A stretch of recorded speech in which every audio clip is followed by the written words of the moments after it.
Hello दोस्तों, तो आज हम लोग बात करेंगे न्यूजीलैंड और ऑस्ट्रेलिया के बीच में जो T20 वर्ल्ड कप का ग्रैंड फिनाले होने वाले हैं उसके बारे में। ठीक है, तो उससे पहले आप लोग टेलीग्राम चैनल पे अभी तक नहीं जुड़े हो तो जुड़ जाओ। लिंक कहाँ पर है? लिंक है इसी वीडियो के जो डिस्क्रिप्शन बॉक्स है वहाँ पर लिंक है, तो आप लोग चेक करके ज़रूर से ज़रूर जुड़ जाओ, क्योंकि टॉस के बाद जो जो अपडेट आएगा, फाइनल टीम आएगा, कहाँ पे मिलेगा? टेलीग्राम चैनल पे ही मिलेगा, तो आप लोग ज़रूर से ज़रूर जुड़ जाओ।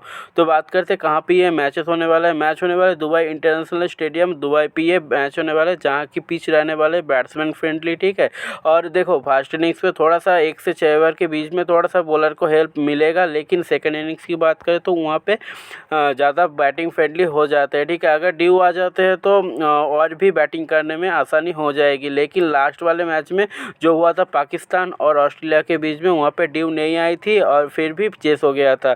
तो चेसिंग वाली टीम को थोड़ा सा फेवर करने वाले हैं, क्योंकि लास्ट जो 11 मैचेस यहाँ पे हुआ है उसमें से 10 बैटिंग सेकंड करने वाली टीम ने विन किया है अभी तक। तो बात करते हैं एवरेज स्कोर की, यहाँ से 150 से 170 तक बनना चाहिए, और ये फाइनल का मैच है तो थोड़ा सा रन 150 से 170 के अंदर ही बनना चाहिए। ठीक है, अगर बात करें कि देखो इस वाले फैन पे जो देखो लास्ट 30 मैचेस वहाँ पे बैट फास्ट करने वाली टीम ने 18 विन किया था, लेकिन ये बहुत पहले की स्टैट्स है जो आईपीएल के समय होते थे, लेकिन यहाँ पर अभी सिनेरियो बहुत ही चेंज हो गया है, तो इसलिए ये स्टैट्स आप नहीं ये स्टैट्स अभी के लिए कुछ फ़ायदे के लिए नहीं है। अभी जो स्टैट्स है लास्ट 11 मैचेस में 10 मैचेस बैट सेकंड करने वाली टीम ने विन किया है। देखो यहाँ पे फास्ट बॉलर ने 13 विकेट लिया है, जिसमें से फास्ट बॉलर की यहाँ पे 167 विकेट लिया है, और सेकेंड इनिंग्स पे देखो तो 146। तो यहाँ पे फास्ट बॉलर इम्पोर्टेंट हो जाते हैं। ठीक है, और बात करें कि देखो अभी तक इन दोनों टीम के बीच में टोटल 14 मैचेस हुआ है, और उसमें से न्यूजीलैंड ने 5 मैचेस विन किया है और ऑस्ट्रेलिया ने 9 मैचेस विन किया है। और आपको एक बात पता है कि वर्ल्ड कप की कभी नॉकआउट मैचेस में कभी न्यूजीलैंड ने ऑस्ट्रेलिया को हरा नहीं पाया। ठीक है, वो 50 ओवर के वर्ल्ड कप हो या हो 2020 वर्ल्ड कप, तो कभी भी नॉकआउट गेम में ऑस्ट्रेलिया को हरा नहीं पाया कौन? न्यूजीलैंड। तो ये बात ध्यान रखना। अगर बात करें कि ऑस्ट्रेलिया की प्लेइंग 11 क्या रहने वाली है, तो डेविड वार्नर के साथ ओपन करेगा एरन फिंच, मिचेल मार्श आएगा 1 down, Glenn Maxwell 2 down, Steve Smith और मार्कस स्टोइनिस, फिर मैथ्यू वेड, और फिर आएगा पैट कमिंस, जॉश हेजलवुड और मिचेल स्टार्क और एडम जाम्पा। तो ये रहने वाली है टीम। देखो जो वर्ल्ड कप शुरू होने से पहले इन्होंने एक न्यूजीलैंड के खिलाफ जो एक क्या खेला था, प्रैक्टिस मैचेस खेला था, उसने क्या स्कोर कर रहे थे, उसमें डेविड वार्नर डक पे आउट हो गया था, लेकिन एरन फिंच ने 25 की नॉक खेली थी, मिचेल मार्श ने 24 की नॉक खेली थी, ग्लेन मैक्सवेल उस वाले मैच में नहीं खेला था, और स्टीव स्मिथ की बात करो 35 की नॉक खेली थी, और मार्कस स्टोइनिस ने 28 की नॉक खेली थी, मैथ्यू वेड भी डक पे आउट हो गया था, पैट कमिंस ने भी नहीं खेला था, जॉश हेजलवुड भी नहीं खेला था। मिचेल स्टार्क की बात करें तो इन्होंने 4 बार गेंदे डाल के 1 विकेट लिए थे, और एडम जाम्पा ने भी 2 विकेट लिए थे। ठीक है, तो प्रैक्टिस मैचेस में ये बैट सेकंड करते हुए विन कर लिया था 19.5 ओवर में। एक गेंद रहते ही इन्होंने चेस कर लिया था कौन? ऑस्ट्रेलिया ने। तो ऑस्ट्रेलिया प्रैक्टिस मैचेस में जीत के आ रही है। और अगर बात करें कि इस टूर्नामेंट में कैसा परफॉर्मेंस रहा सभी के सभी प्लेयर, तो उसके बारे में हम लोग थोड़ा यहाँ पे डिटेल्स के साथ बात कर लेते हैं। देखो डेविड वार्नर अभी तक इस वाले टूर्नामेंट पे खेला है कितने मैचेस? 6 मैचेस, लेकिन यहाँ पे सिर्फ और सिर्फ जो ग्रुप मैचेस हुआ है उसका ही यहाँ पे स्टैट्स दिया हुआ है। देखो डेविड वार्नर ने 14 मैचेस किया है और 55 किया है। सेकेंड इनिंग्स पे बैटिंग करते हुए 1 रन किए थे, फर्स्ट इनिंग्स पे बैटिंग करते हुए थे, वो भी इंग्लैंड के साथ। ठीक है, तो डेविड वार्नर को इनिशियल स्विंग से थोड़ा सा परेशानी होती है, तो इस वाले मैच में ट्रेंट बोल्ट या फिर कौन? टीम साउथी या फिर एडम मिल ये इसको परेशानी कर सकते हैं, लेकिन एडम मिल ने बॉलिंग करने के लिए आती है 4 से लेकर 5 ओवर के बीच में। तब तक अगर डेविड वार्नर टिक जाते हैं तो डेविड वार्नर सेट हो जाएंगे, तो थोड़ा सा एडम मिलने को टैकल करने में थोड़ा सा आसानी हो जाएगी। ठीक है, अगर बात करें फिर 18 रन किए थे सेकेंड इनिंग्स पे, और लास्ट इनिंग्स पे जब सेकेंड इनिंग्स पे बैटिंग करने के लिए आई थी वहाँ पे देखो एरन फिंच की बात करें तो यहाँ पे लास्ट जो पहले जो मैच हुए थे, ठीक है, हुए थे किसके खिलाफ, साउथ अफ्रीका के खिलाफ, तब 0 रन पे सेकेंड इनिंग्स पे आउट हो गया था, फिर 37 की नॉक खेले थे और ये प्रेशर सिचुएशन पे आया था, 44 की नॉक वो था इंग्लैंड के खिलाफ, तो ठीक है। और लास्ट वाले जो मैच में उन्होंने 9 रन करके आ रही है सेकेंड इनिंग्स पे। अगर बात करें कि मिचेल मार्श ने यहाँ पे 53 की नॉक खेला था वेस्ट इंडीज़ के खिलाफ, फिर 16 की नॉक खेला था और 11 की नॉक खेले थे।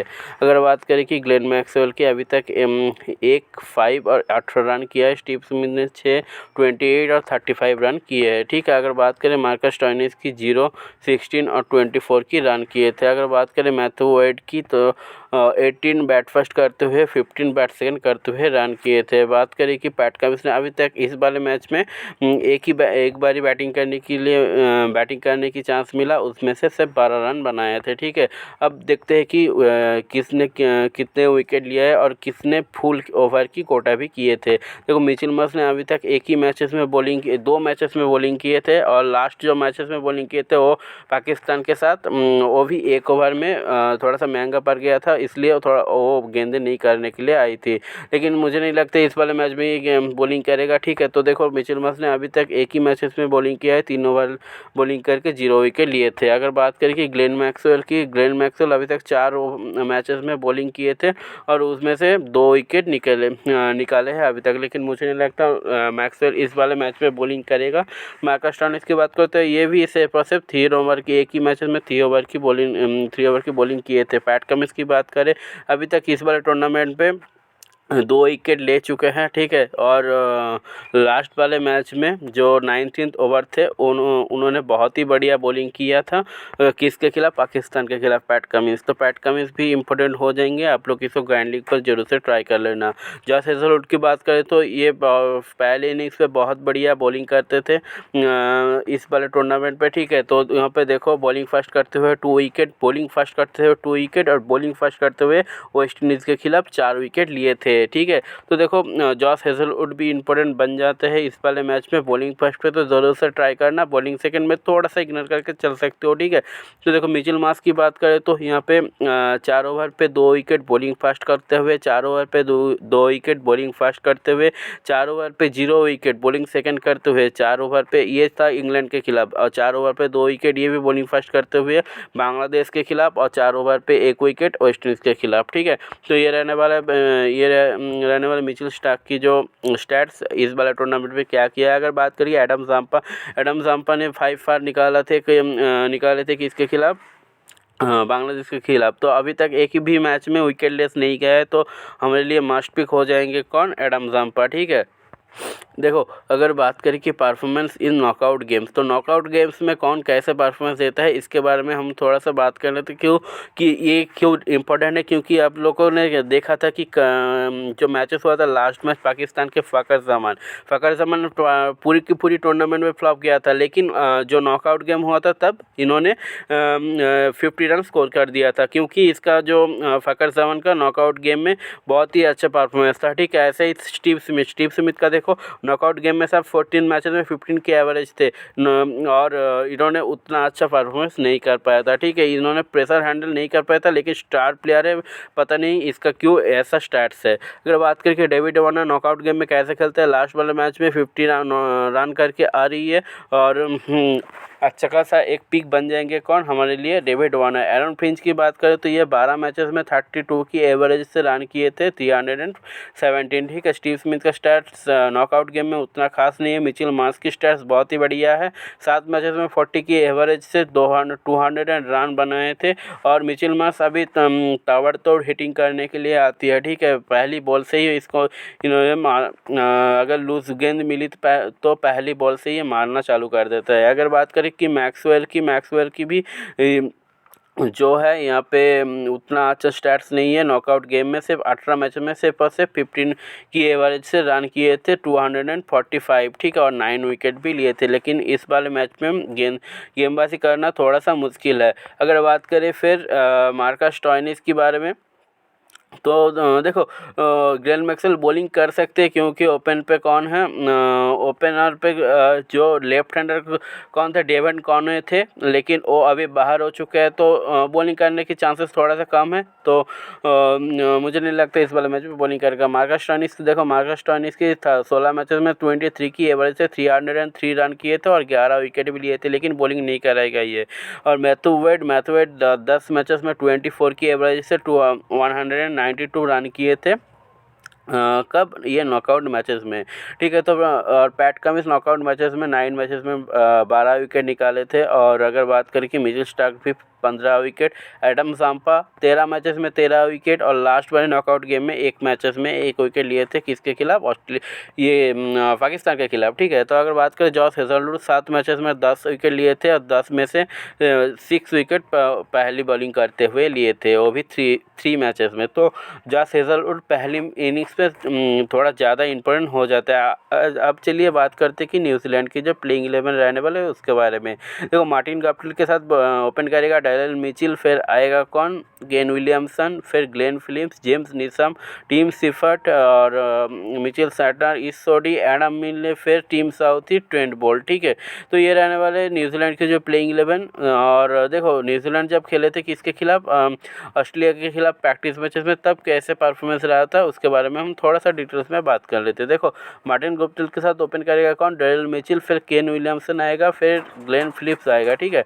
देखो आज की इस वाले मैच में कौन, डेवन कॉनवे बाहर हो चुके हैं, इसके बदले में खेलेगा कौन, टीम सेपर्ट। तो ये रहने वाले हैं प्लेइंग 11। तो एक न्यूजीलैंड का बहुत ही ह्यूज ब्लो हुआ है इसमें। तो देखते हैं कि कैसे उभर पाता है ये डेवन कॉनवे। इसका मिडिल ऑर्डर पे स्ट्रॉन्ग बैटिंग करते थे, ठीक है, और मिडिल ऑर्डर को थोड़ा सा स्ट्रॉन्ग करते थे। अगर बात करें फिर जिमी नेशम 31 के थे, टीम सिपत नहीं खेला था, और मिचेल सैटनर ने इस वाले मैच में डिफरेंशियल पिक बन जाते हैं। क्योंकि ये ऑस्ट्रेलिया के खिलाफ बहुत ही अच्छे परफॉर्मेंस किए थे। लास्ट वाले मैच में सिर्फ और सिर्फ एक मैच है 1 ओवर की बॉलिंग किए थे, क्योंकि वहाँ पे लेफ्ट हैंडर आ गए थे। लेकिन इस वाले मैच में पूरी की पूरी 4 ओवर की कोटा डालेगा, क्योंकि ऑस्ट्रेलिया के पास उतना लेफ्ट हैंडर नहीं है, तो अच्छा खासा ओवर डालेगा ये।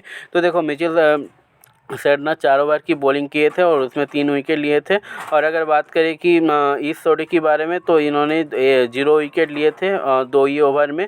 और एडम मिल ने नहीं खेला था। टीम साउदी की बात करें तो 4 ओवर में सिर्फ और सिर्फ 1 विकेट लिए थे, और ट्रेंट बोल्ट ने प्रैक्टिस मैचेस में 2 विकेट लेके आए थे। अगर बात करें कि टूर्नामेंट के जो परफॉर्मेंस रहे थे वो कैसे रहे थे न्यूजीलैंड टीम के, तो देखो मार्टिन गप्टिल 1 ही मैचेस में चला, और वो भी किसके खिलाफ, स्कॉटलैंड के खिलाफ, लेकिन स्पेशल सिचुएशन पे आया था, तो इसलिए ये पारी भी इंपॉर्टेंट हो जाती है। डेनियल मिचेल की बात करें तो ये अच्छे खासे परफॉर्मेंस देके आ रही है। अभी लास्ट वाले मैच में 70+ रन करके टीम को जिताए हुए आई थी। तो इम्पोर्टेंट बन जाएंगे कौन, हमारे लिए डेनियल मिचेल, ठीक है। आप मार्टिन गप्टिल को ग्रैंड लीग पर ट्राई कर लेना। केन विलियमसन मस्ट पिक हो जाएंगे। इस वाले ग्राउंड पे अच्छे खासे परफॉर्मेंस भी किए हैं। कहाँ पे, दुबई पे ग्राउंड पे, या हो IPL या हो क्या, वर्ल्ड कप, ठीक है। तो देखो विलियमसन भी इंपॉर्टेंट हो जाते हैं। ग्लेन फिलिप्स लास्ट वाले मैच में 1 ओवर की गेंदबाजी किए थे, उसमें महंगा हो गया था, इसलिए बॉलिंग करने के लिए नहीं आई थी। लेकिन ये 2 डाउन बैटिंग करने के लिए आएगी। अगर टॉप ऑर्डर से मार्टिन गप्टिल या फिर डेरिल मिचेल दोनों में से किसी एक को अगर ड्रॉप करते हैं, तो ग्लेन फिलिप्स को जरूर से पिक कर लेना। निशम बॉलिंग करने लगी है अभी 1 ओवर या फिर 4 ओवर, लेकिन डेथ पे बॉलिंग करने के लिए आती है। तक क्यों, कब आती है, जब मिचेल सैटनर की स्पेल कट जाती है। लेकिन मुझे नहीं लगता इस वाले मैच में मिचेल सैटनर की स्पेल कटेगी। अगर डेविड वार्नर जल्दी आउट हो गया तो सैटनर पूरी की पूरी कोटा डालेगा। तो देखो जेम्स निशम तीनों मैचेस में 35, 10 और 1 रन किया है। और नीचे की सभी के सभी उतना कंट्रीब्यूशन नहीं किया बैट से, लेकिन बॉलिंग से ज़रूर किया है। तो देख लेते हैं कि बॉलिंग से कैसा कंट्रीब्यूट किया है। जेम्स निशम ने अभी तक 3 ही मैचेस में गेंदबाजी की है, जिसमें से 2 विकेट लिए थे। सेटनर के बारे में बात करें तो लास्ट वाले मैच में 1 ओवर की बॉलिंग किए थे, वो भी नॉकआउट गेम में। लेकिन मिचेल सेटनर के बारे में देखो, ग्रुप स्टेज में 2 ओवर की बॉलिंग किए थे, 4 ओवर की बॉलिंग किए थे, 4 ओवर 4 ओवर 1 ओवर, सिर्फ 5 मैचेस में ग्रुप स्टेज में 2 ही विकेट है इसके। इस जोड़ी की बारे में बात करें तो अभी तक विकेटलेस नहीं गया है एक भी मैचेस में। तो इस जोड़ी 2 विकेट 2 विकेट 2 विकेट 1 विकेट और 1 विकेट लेके आ रही है। ठीक है, एडम मिलने के बारे में बात करें तो लास्ट वाले जो मैच टूर्नामेंट था, द 100 और द T20 वाला, उसमें बहुत ही अच्छे फॉर्म में था एडम मिलने, लेकिन यहाँ पे आके थोड़ा सा परफॉर्मेंस गिर गया है। तो आप लोग एडम मिलने को ग्रैंड लीग पर ट्राई कर सकते हो। सऊदी के बारे में बात करें तो ये विकेट टेकिंग बॉलर है किसके, न्यूजीलैंड टीम के। ये और ट्रेंट बॉल, ये दोनों हैं विकेट टेकिंग बॉलर, तो इन दोनों को मिस मत करना।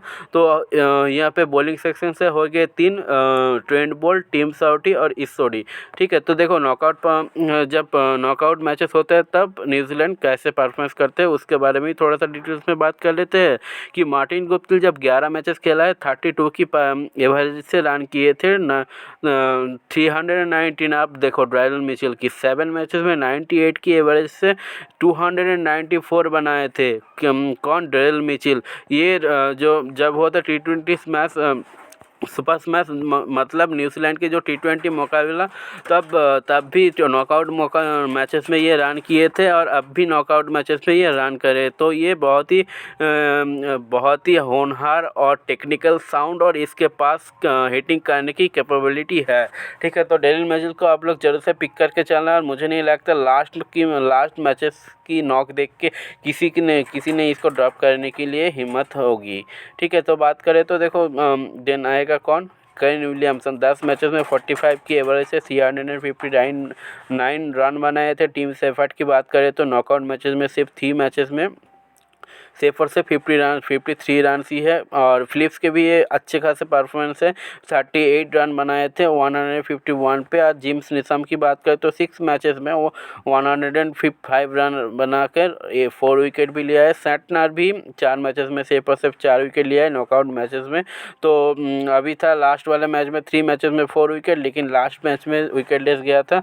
एडम मिलर के बारे में बात करें तो नॉकआउट मैचेस में अभी तक 5 विकेट लिया है। साउथ ने भी 3 विकेट, बोल्ट ने 8 विकेट और ईस्ट सऊदी ने अभी तक 11 मैचेस में 10 विकेट लिया है नॉकआउट मैचेस में। ठीक है, तो देखो आप बात करते हैं कि क्या ड्रीम 11 का टीम रहने वाले। उससे पहले अभी तक नहीं जुड़े तो टेलीग्राम पर जुड़ जाओ, फाइनल अपडेट वहीं पर ही दिया जाएगा।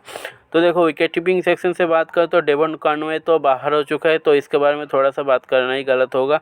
एक बहुत ही क्लास प्लेयर बाहर हो चुके हैं। देखो मैथ्यू वेड बहुत ही नीचे बैटिंग करने के लिए आती है, या फिर 5 डाउन या फिर 4 डाउन बैटिंग करने के लिए आती है। टीम सेफर्ट के बारे में बात करें तो ये भी बहुत ही नीचे बैटिंग करने के लिए आएगी। तो विकेट कीपिंग सेक्शन से आप लोग किसी को भी ट्राई कर सकते हो। टीम सेफर्ट मुझे लगता है इस वाले मैच में खेल जाएगा। जॉस इंग्लिश तो नहीं खेलेगा शायद, तो इसके बारे में बात करना भी बेकार है। तो देखो मैथ्यू वेड को आप लोग पिक करके चल सकते हो इस वाले मैच पे। मैथ्यू वेड और टीम सेफर्ट में से किसी को एक को भी ले सकते हो। तो अब बात करते हैं कि बैटिंग सेक्शन से देखो डेविड वार्नर ओपन करने के लिए आएगी। अगर ये इनिशियल स्पिन अगर संभाल लेते तो बड़ा स्कोर बना पाएगा। अगर नहीं संभाल पाए तो है ही ना कौन, ट्रेंट बोल्ट इसको आउट करने के लिए। तो देखो ट्रेंट बोल्ट को अगर संभाल जाते हैं तो एक लंबा अच्छा खासा परफॉर्मेंस कर सकती है। बात करें कि डेरिल मिचेल हमारे लिए एक यहाँ से बैटिंग सेक्शन से एक मस्ट पिक। क्यों? क्योंकि ये लास्ट वाले मैच में ये बहुत ही अच्छे बंदे खेल के आ रही है और ये सेकेंड इनिंग्स में ये बंदा बहुत ही बढ़िया खेलता है। ठीक है, डेरिल मिचेल पहले इनिंग्स पे आप लोग ग्रैंड लीग पर ड्रॉप करके चलना, क्यों और लेकिन सेकेंड इनिंग्स पे आप लोग तो जरूर से ट्राई करना। मार्टिन गुप्टिल की वही बात है, पहले इनिंग्स पे बहुत ही बढ़िया खेलता है, लेकिन सेकेंड इनिंग्स पे थोड़ा सा इसका एवरेज गिर जाते हैं। तो आप लोग क्या करना, डेरिल मिचेल और मार्टिन गुप्टिल में से अगर बैट फर्स्ट करते हैं तो मार्टिन गुप्टिल, अगर बैट सेकंड करते हैं तो डेरिल मिचेल को पिक करके चलना। ठीक है, देखो अब आते हैं केन विलियमसन पर। देखो केन विलियमसन इंपॉर्टेंट पिक बन जाएंगी, क्योंकि टीम का कैप्टन है और 1 डाउन बैटिंग करने के लिए आती है, तो पारी को संभाल सकते हैं ये कौन, केन विलियमसन। तो जिम्मेदारी लेके खेलेगा तो इंपॉर्टेंट बन जाएंगे। एरन फिंच के बारे में बात करें तो ये भी ओपन करने के लिए आएगी। और अगर इसका भी एक दिक्कत है कि स्विंग, तो अगर स्विंग को थोड़ा सा संभाल जाता है तो ट्रेंट बोल्ट को अगर संभाल जाता है तो लास्ट मैच पे आप देखे थे कि साइंस अफरीदी इसको इसको बोल्ड किया था पहली गेंद में, लेकिन साइंस अफरीदी के पास पेस है, लेकिन ट्रेंट बोल्ट के पास उतना स्पेस साइंस अफरीदी की जैसे उतना स्पेस नहीं है, तो संभाल भी सकता है और आउट भी हो सकते हैं। लेकिन इसका थ्रेट जो बन रहा है वो है टीम साउथी इसको आउट कर सकते हैं। ठीक है, तो आप लोग एरन फिंच को भी पिक करके चल सकते हो। बाद में बात करेंगे एरन फिंच के बारे में। स्टीव स्मिथ 2 डाउन बैटिंग करने के लिए आती है, ठीक है, और नॉकआउट मैचेस में उतना अच्छा स्टैट्स नहीं है इसका, और फॉर्म भी थोड़ा कुछ खास नहीं है।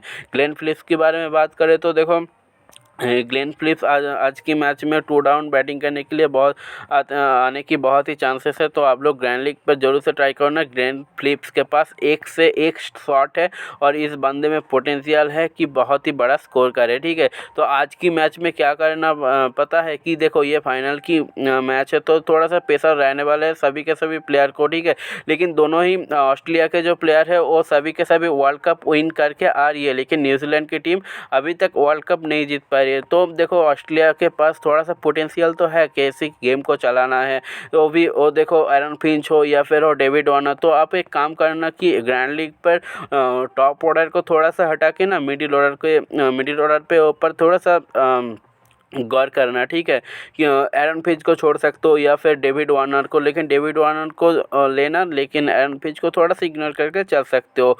तो देखो अभी बैटिंग सेक्शन से लास्ट प्लेयर को पिक करने से पहले अब चलते हैं ऑलराउंडर सेक्शन से। देखो, जिमी निशम की अगर पहले इनिंग्स पे बॉलिंग करते हैं तो डेथ ओवर पे बॉलिंग करने के लिए आ सकती है, लेकिन इस वाले मैच में चांसेस थोड़ी सी कम है। मिचेल मार्श के बारे में बात करें तो ये इंपॉर्टेंट पिक बन जाएंगे। वन डाउन बैटिंग करने के लिए आती है और इसके पास हिटिंग कैपेबिलिटी है और ये रन भी कर सकती है। तो मिचेल मार्श एक बहुत ही अच्छे प्लेयर है, तो हम इसको नहीं छोड़ सकते इस वाले मैच में। ग्लेन मैक्सवेल के बारे में बात करें तो इसका नॉकआउट परफॉर्मेंस उतना अच्छा नहीं है, लेकिन मुझे नहीं लगता कि इस वाले मैच में ये फ्लॉप होंगे। लास्ट वाले मैच में रिवर्स स्वीप करते हुए स्विच हिट मारते हुए आउट हो गया था, ठीक है। लेकिन इस वाले मैच में मुझे लगता है कि ये अच्छे खासे परफॉर्मेंस देंगे। 2 डाउन बैटिंग करने के लिए आएगी, इसके बाद ये आएंगे कौन, स्टीव स्मिथ। तो मैक्सवेल इस वाले मैच में इंपॉर्टेंट हो सकते हैं। यहाँ से जो ट्रम्प प्लेयर रहने वाला है कौन, मिचेल सार्टनर, क्योंकि ये जो प्रैक्टिस मैचेस हुआ था उसमें भी 3 विकेट लेके आ रही है और इसके जो ऑस्ट्रेलिया के खिलाफ परफॉर्मेंस भी बहुत ही अच्छा है। क्योंकि इसमें ऑस्ट्रेलिया के टीम में बहुत ही ज़्यादा राइट हैंडर बैट्समैन है, ठीक है। अगर मार्कस स्टोइनिस के बारे में बात करें तो देखो, यहाँ पे मार्कस स्टोइनिस बॉलिंग तो नहीं करेगा, मिडिल ऑर्डर पे बैटिंग करने के लिए आएगी। अगर आप लोग चाहते हो तो इसको ग्रैंड लीग पर ट्राई करना, जब आप लोग टॉप ऑर्डर के कुछ बैट्समैन को अगर छोड़ सकते हो तो, ठीक है। बॉलिंग सेक्शन से बारे में बात करें तो यहाँ पे Adam jumper, Trent Boult, Mitchell Starkey, ये तीन हमारे लिए इंपॉर्टेंट बन जाएंगे। क्यों, एडम जम्पर के पास विकेट टेकिंग एबिलिटी है, ठीक है, और ट्रेंट बोल्ट एक विकेट टेकिंग बॉलर है और ये डेथ में बॉलिंग करने के लिए आती है, तो इंपॉर्टेंट बन जाएंगे। मिचेल स्टार्क का भी वही हाल है कि ये लेफ्ट आर्म तेज गेंदबाज है और इसके पास भी पेस है और ये भी डेथ में बॉलिंग करने के लिए आती है, तो इसलिए इंपॉर्टेंट बन जाती है। इस सोडी के बारे में बात करें तो इसके पास भी विकेटिंग कैपेबिलिटी है, लेकिन ऑस्ट्रेलिया की कुछ बल्लेबाज लाइक डेविड वार्नर हो गए, स्टीव स्मिथ हो गए, मैक्सवेल हो गए, ये सब स्पिन को अच्छे से खेल पाती है, तो इसलिए इस वाले मैच में थोड़ा सा इंपॉर्टेंट इसका कम हो जाती है, लेकिन इसके पास भी विकेटिंग कैपेबिलिटी है। आप लोग अगर चाहते हो तो इसको भी ट्राई करना, ठीक है। आप जो पिक बनते हैं कौन, टीम साउथी के बारे में बात करें तो टीम साउथी भी एक अच्छे प्लेयर है, इसको भी आप लोग ट्राई कर सकते हो, ठीक है।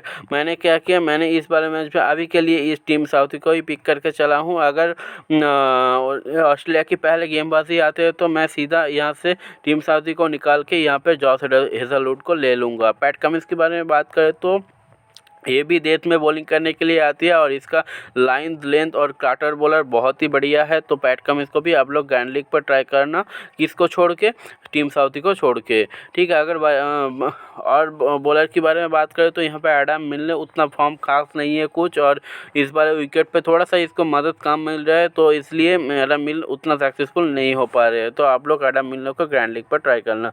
अब चलते हैं बैटिंग सेक्शन से, उससे पहले हम लोग चलेंगे यहाँ से अभी के लिए मैथ्यू वाइट को ही पिक करके चल रहा हूँ, ठीक है। तो क्रेडिट की इस वाले मैच में कोई दिक्कत नहीं होंगी। तो अभी के लिए मैंने यहाँ पे डेविड वार्नर को ही लेके गया हूँ।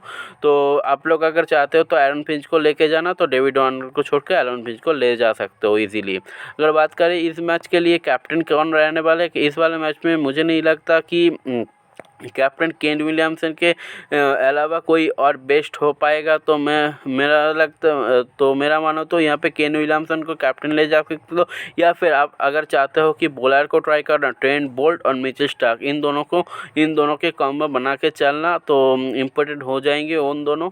अगर बात करें कि वाइस कैप्टन की, डेविड वार्नर को आप लोग वाइस कैप्टन दे सकते हो, लेकिन वही है, ये फाइनल मैच है तो ओपनर को थोड़ा सा इग्नोर करके चलना। मैंने क्या किया, मैंने इस वाले मैच में ग्लेन मैक्सवेल को वाइस कैप्टन दिया हूँ, ठीक है। लेकिन फाइनल टीम में यहाँ ये सब बदल भी सकता है, तो इसीलिए आप लोग टेलीग्राम पे जुड़ जाओ, फाइनल अपडेट वहीं पर ही मिलेगा, ठीक है। तो देखो ये रहने वाला है डेमो टीम। फाइनल अपडेट के लिए आप लोगों को कहाँ पे जुड़ना है, टेलीग्राम चैनल पे जुड़ना है। तो ठीक है, हम मिलते हैं नेक्स्ट वाले वीडियो पे, तब तक के लिए बाय बाय, सभी खुश रहो, जय हिंद, जय भारत।